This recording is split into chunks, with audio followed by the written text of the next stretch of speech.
So ఇప్పుడే మనం చూసుకున్నట్లయితే తెలంగాణలో గుండెపోటుతో ప్రెసిడింగ్ అధికారి హఠాన్ మరణం. అవును, గుండెపోటుతో ప్రెసిడింగ్ అధికారి హఠాన్ మరణం అయితే జరగడం జరిగింది. హైదరాబాద్ నాంపల్లిలో ఘటన అయితే జరిగిందనమాట. ఎన్నికల విధులు నిర్వర్తించేందుకు పోలింగ్ బూత్కు వచ్చిన ఓ ప్రెసిడింగ్ అధికారి గుండెపోటుతో మృతి చెందారు.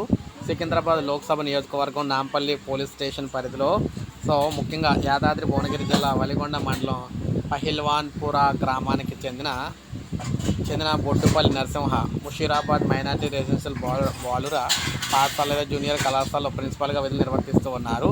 ద్విచక్ర వాహనంపై తన స్నేహితుడితో కలిసి Masab Tank JNTU fine arts యూనివర్సిటీలోని నాంపల్లి డిఆర్సీ కేంద్రానికి హాజరయ్యారు. అక్కడ ఎండ వేడిమికి తాగలేక నరసింహతో పాటు పలువురు సిబ్బంది తీవ్ర అసౌకర్యానికి గురయ్యారు.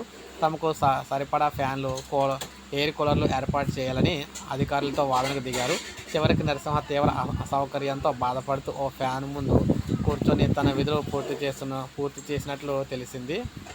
భోజనం అనంతరం పోలింగ్ సామాగ్రి తీసుకొని తనకు కేటాయించిన నాంపల్లి రెడ్ హిల్స్లోని జిహెచ్ఎంసీ సెంట్రల్ ఎమర్జెన్సీ స్క్వాడ్ కార్యాలయం పోలింగ్ బూత్ నెంబర్కు చేరుకున్నాడు. అక్కడ ఓ కుర్చీలో కూర్చున్న నరసింహ ఒక్కసారిగా కుప్పకూలిపోయాడు.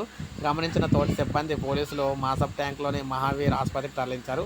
అప్పటికే మృతి చెందినట్లు వైద్యులు ధృవీకరించారు. ఆయనకు భార్య, కుమార్తె, కుమారుడు కూడా ఉన్నారన్నమాట. సో ఈ విధంగా తీవ్ర అపశృతి అయితే జరిగింది ఓట్లకు సంబంధించి.